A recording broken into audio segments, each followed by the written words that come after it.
ST Hasan जी doctor भी हैं और एसटी हसन जी सांसद भी रहे हैं, नेता भी हैं। तो कुल मिला के कहने का मतलब है उनकी मानसिकता देखिए किस प्रकार की है। उन्होंने, मैं पूछना चाहता हूं एसटी हसन जी से कि देश में लमसम 160 करोड़ की आबादी है और 160 करोड़ की आबादी में मुश्किल से ऐसे घटना एकाध दो पूरे देश में 160 करोड़ में। अब छोलिया हो या लोबिया, सफेद चने या काले चने, सब कुछ मजेदार बने। तो क्या आप आतंकवादी कह दोगे सनातनी संगठनों को, हिंदू संगठनों को? आप पहलगांव की घटना से आप जोड़ दोगे? तो क्या आप क्या कहना चाह रहे हो? आप पाकिस्तान को बढ़ावा दे रहे हो, आतंकवाद को बढ़ावा दे रहे हो और क्या कर रहे हो? ये शुद्ध रूप से आतंक को और सनातन पे टिप्पणी करने का समाजवादी ने ठेका ले रखा है। और लगातार समाजवादी नेता बार बार, एक नहीं अनेक नेता, चाहे वो अखिलेश यादव हो, चाहे वो पूर्व में स्वामी प्रसाद मौर्य हो, चाहे एसटी हसन, तमाम ऐसे नेता हैं जो सनातन के ऊपर टिप्पणी करते हैं। इससे आतंकवाद को जोड़ना सनातन को गाली देना हो गया। देखिए, अखिलेश यादव जी का बयान दुर्भाग्यपूर्ण था। जिस प्रकार से इटावा की घटना घटी, उस घटना का पुरजोर विरोध करते हैं, निंदा करते हैं। सनातन में कहीं भी किसी चोटी काटने का प्रावधान नहीं। सनातन में अगर भगवा वस्त्र में अगर व्यक्ति है तो 80 साल का बुजुर्ग पैर छूता है। तो सनातन में जिस प्रकार से वहां घटना घटी, ऐसा नहीं होना चाहिए था। लेकिन विषय यह है कि जो कथा व्यास थे उनके ऊपर आरोप है कि महिलाओं की छेड़छाड़ कर रहे थे, तब जाकर ये मामला तूल दिया। लेकिन उस मामले को आग में घी डालने का काम किसी ने किया, तो उत्तर प्रदेश के पूर्व मुख्यमंत्री सपा मुखिया अखिलेश यादव ने पहली बार मैंने देखा किसी को पीटते हुए आदमी को सम्मानित करते।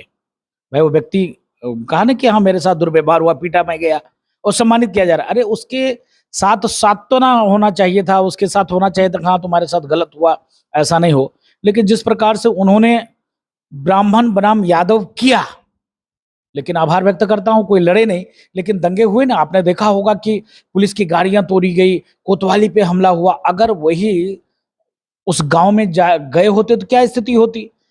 लेकिन दूसरे दिन आपने देखा होगा खूबसूरती कि अखिलेश यादव एक सपा के माननीय नेताजी थे, पंडित जी के यहाँ भंडारा छक रहे थे। एक तरफ तो यादव पंडित कर रहे हो, दूसरे तरफ पंडित जी के यहाँ आप भंडारा छक रहे होती है। दोहरी नीति, दोहरी चरित्र नहीं चलेगा, तो जनता समझ चुकी है। देखिए, मैं पूछना चाहता हूं कि माननीय मुलायम सिंह यादव जी खत्म हुए तो क्या ऐप से उन्होंने पूजा कराया था? किसी ब्राह्मण को बुलाया था? क्यों ब्राह्मण को बुलाया था? उनको नहीं बुलाना चाहिए था। ऐप से तो उन्होंने पूजा नहीं किया।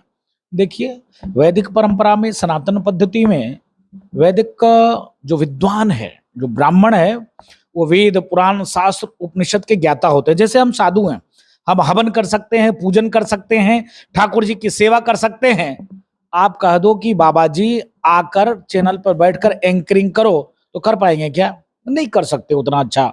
उसके लिए हमको उतना आप सिखाओगे, पढ़ाओगे, तब कर पाएंगे।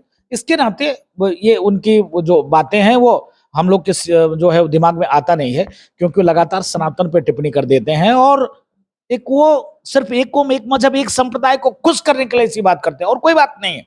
सिर्फ टोपी की बात करना, इस्लाम को आगे करना, सनातन को गाली देना, यह उनका ध्येय लक्ष्य है।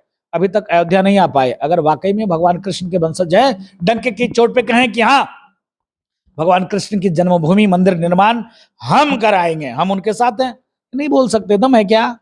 तो सिर्फ चिकरी चुपड़ी बात करके हिंदुओं को बरगलाकर वोट लेते हैं और तुरंत सनातन और हिंदू को गाली देते हैं। दादी के हाथों का जादू और खुशबू से महकता घर, माँ की मुस्कुराहट और खाने की सुगंध, MDH गरम मसाला, क्योंकि हर रिश्ता है स्वाद से जुड़ा।